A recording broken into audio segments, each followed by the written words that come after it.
Una mirada a Cristo. Vida ejemplar de la Madre María Teresa Botello Uribe. Capítulo 98. Todo ofrecido. Si vivimos, para el Señor vivimos, y si morimos, para el Señor morimos. Así que, ya vivamos, ya muramos, del Señor somos. Romanos 14:8. Inició el año 2000 en Alemania. Aún estábamos en ejercicios espirituales. 2 días después, ya estábamos de regreso en la casa de Heinstadt. Todavía la madrecita quiso pasar unos días más con todas reunidas, aprovechó para platicar con cada una y ver algunos detalles por separado de la comunidad de Rusia y de la de Irlanda. También, como de costumbre, nos impartió algunas pláticas a todas juntas. Disfrutó al máximo a las hermanas, se alargaban las sobremesas por estar platicando con la madrecita en un ambiente muy natural y familiar. Todas le manifestaban su cariño, adhesión y gratitud, y ella a su vez les correspondía con gran amor maternal. Llegó el día en que partieron las hermanas de Rusia y las de Irlanda. Ya estando únicamente las hermanas de la comunidad de Alemania, les dedicó tiempo a ellas y luego aprovechó para invitar a los sacerdotes banclaristas y a los banclaristas que le habían solicitado hablar con ella. Pasó una tarde con ellos hablándoles del carisma de la Madre María Inés y del bien que ellos podían hacer en su país, en la Iglesia de Alemania y en las misiones donde prestaban servicio. Incluso hasta visitó a los papás de uno de los banclaristas que ya había prestado servicio en Chiapas y en la Ciudad de México.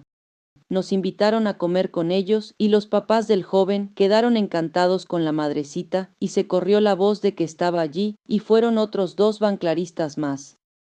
Así era la Madre María Teresa Botello, un alma apostólica, incansable cuando se trataba de extender el reino de Dios y de cumplir con su deber como formadora y madre de almas.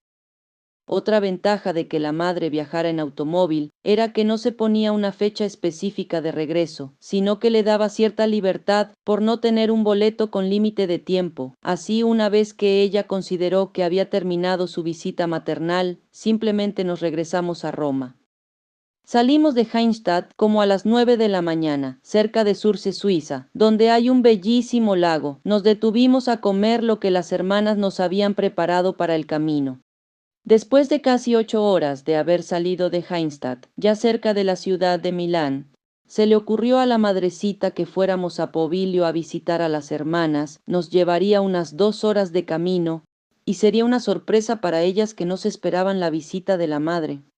Pasamos la ciudad de Parma y eran casi las 6 de la tarde cuando tomamos la carretera hacia Povilio. En teoría serían como 30 minutos para que llegáramos, pero no contábamos con la espesa neblina que nos sorprendió a la mitad del camino. Parecía que había una pintura blanca en el parabrisas. Nada de visibilidad. Pensamos que sería temporal, y solo por algunos kilómetros, como suele ser. Aunque llevábamos luces de neblina, no veíamos nada. Lo peor es que no nos podíamos hacer a un lado de la carretera porque no veíamos ni siquiera dónde comenzaba o terminaba, al grado tal de tener que bajar el vidrio y manejar con la cabeza afuera, para medio ver dónde estaba la orilla de la carretera. Claro que el peligro era que nos chocara por atrás algún vehículo. Además, en la orilla de la carretera hay unas enormes cunetas que son pequeños cauces de agua para regar los campos de siembra. Yo manejaba con toda la precaución posible, sumamente despacio. La madrecita quería ayudar y sacaba la cabeza para guiarme, pero eso nos mortificaba a la otra hermana y a mí, porque ya de por sí estaba un poco resfriada, así que le decíamos que metiera la cabeza. A un punto, la madrecita dijo que si ella se bajaba e iba delante para señalarnos el camino. Claro está que no lo aceptamos. En ese caso, la otra hermana o yo lo haríamos, pero el peligro era muy grande. La madre iba rezando el rosario y en un momento sentí claramente un detente en mi interior. Paré en seco, me bajé del carro y verifiqué que justo había una curva hacia la izquierda que no podía ver y nos hubiéramos caído en una cuneta. La madrecita muy serena dijo: Confiemos en Dios, no se preocupen, verán que de alguna forma salimos de esto. Dios, que nunca nos abandona, nos ayudará. Nuestra Madre intercede por nosotras.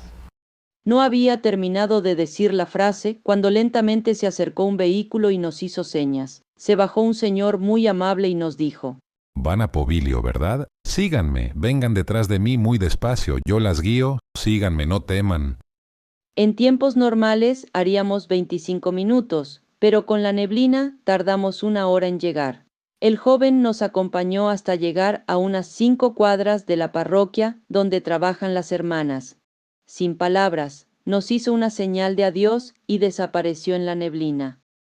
Fue una gran sorpresa cuando las hermanas nos abrieron la puerta. No lo podían creer. Abrazaban a la madrecita con tanto amor. Se la querían comer en abrazos y besos. La madre a su vez les jalaba los cachetes y les decía hermosas palabras. Todo era expresión de cariño maternal. Pasamos unos días en Pobilio. La madre aprovechó al máximo a las hermanas que estaban todavía de vacaciones y fuera de las obligaciones de animar alguna misa, estaban libres. Así que gozaron al máximo cada minuto con la madrecita. Le dieron todo cuanto pudieron, quesos parmesanos que son tan típicos de la región de Parma, que las personas les habían regalado en Navidad y Año Nuevo, lo mismo que el auténtico vino lambrusco característico de la zona y varias cosas más.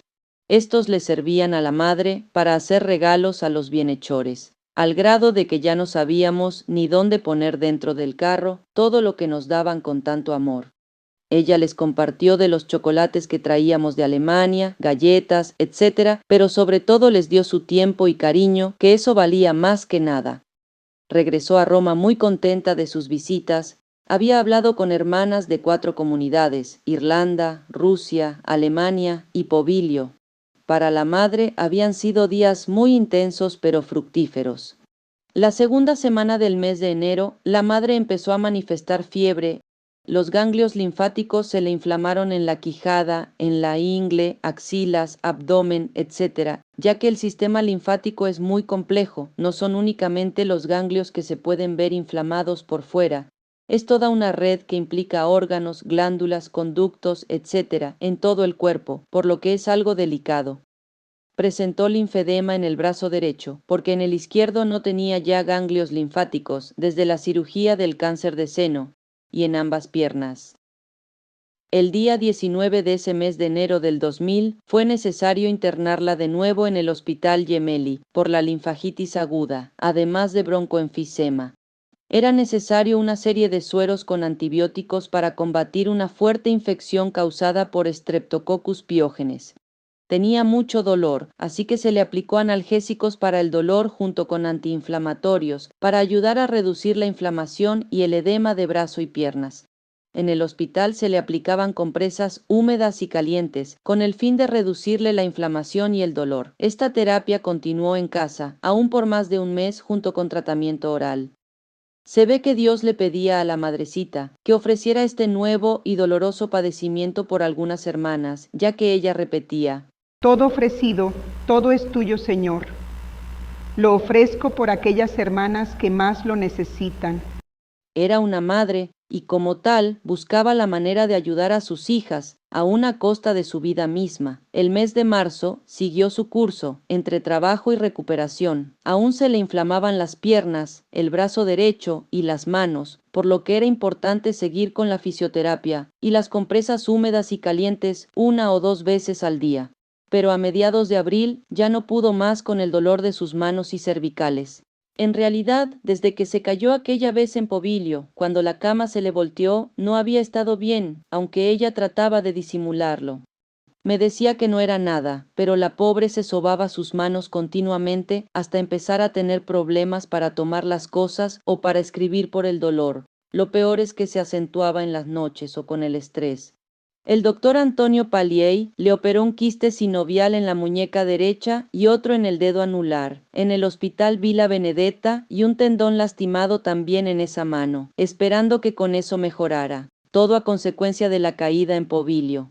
Pero pese a la cirugía, no mejoró. Fue necesaria una segunda revisión. La llevé con el famoso especialista doctor Gianfranco Fineschi, quien conocía muy bien a la madre y la estimaba. Él la había operado años atrás de la columna junto con el gran profesor, doctor Oscar Scalietti. El doctor Fineschi había sido el cirujano que operó a San Juan Pablo II de la cadera. Ambos eran muy amigos, y el Papa le hablaba de vez en cuando. El doctor le mandó hacer a la madre una electromiografía para ver el grado del daño periférico de las articulaciones. Luego la mandó con el doctor profesor Francesco Fanfani, especialista en ortopedia, traumatología y en cirugía de la mano. Ambos vieron la gravedad del daño en las dos manos y en las cervicales. La mano más afectada era la derecha, por lo que eligieron operarla primero. La cirugía se programó para la segunda semana de mayo en la clínica Villa Stuart. Operarían principalmente el doctor Fanfani junto con el doctor Palliei, asistiendo a la misma el doctor Fineschi. Fue una recuperación dolorosa, sobre todo por la postura en la que tenía que permanecer la mano durante las noches, para evitar el edema. Solo 2 días después de la cirugía, se le ocurrió la brillante idea a una consejera general que conocía al doctor Fineschi desde la fundación en Roma, de acordar una visita para conocer su casa y el jardín botánico de rosas que formó en memoria de su esposa, conocido como Roseto Botánico Carla Fineschi, donde cultiva más de 70.000 especies de rosas en Cabrilia, en la provincia de Arezzo, a unos 220 kilómetros de Roma, por lo que se hacen hasta 2 horas y media de camino. Era la finca de descanso del doctor. La madre, recién operada, no se sentía bien, pero como ella me dijo, ¿en qué otra cosa puedo vivir yo, como superiora general, mi voto de obediencia, sino en las decisiones de mis consejeras? fue una visita agradable, pero hacía mucho calor, y entre las rosas, bajo el sol del mediodía, no había sombra alguna. Aquella caminata duró más de 2 horas para recorrer la enorme finca, deteniéndonos en cada rosa específica y escuchando la historia y explicación de cada una, que emocionado contaba el doctor. La madre no hacía el menor aspaviento de malestar, pero era obvio que estando recién operada no se sintiera bien. Además, desde la operación del macroadenoma y por los medicamentos que tomaba para controlarlo, ya no podía tolerar el calor. Literalmente el calor la enfermaba.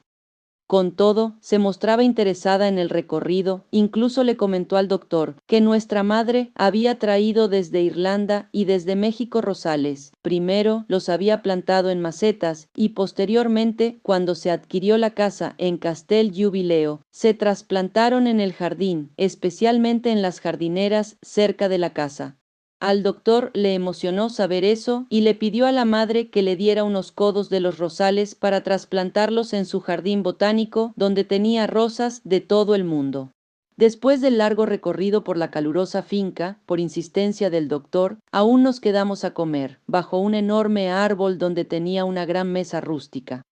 Para ese momento, la madre ya no se veía nada bien, tanto así que el doctor le tomó la temperatura y comprobó que traía casi 40 grados Celsius. Le llamó la atención por no haber dicho que se sentía mal. Le dio un medicamento y la recostamos en un lugar más sombreado y fresco hasta que se le bajó la fiebre. También el doctor le tuvo que aflojar el vendaje de la mano porque se le había hinchado. Fue un día agradable, pero muy pesado para la madre María Teresa Botello, quien pagó caro la consecuencia de la ocurrencia de la autoinvitación de la hermana, quien lo había hecho con las mejores intenciones, pero sin tomar en cuenta para nada la delicada salud de la madre, quien pasó una semana con temperaturas y con antibióticos. Eso retrasó la recuperación de la mano.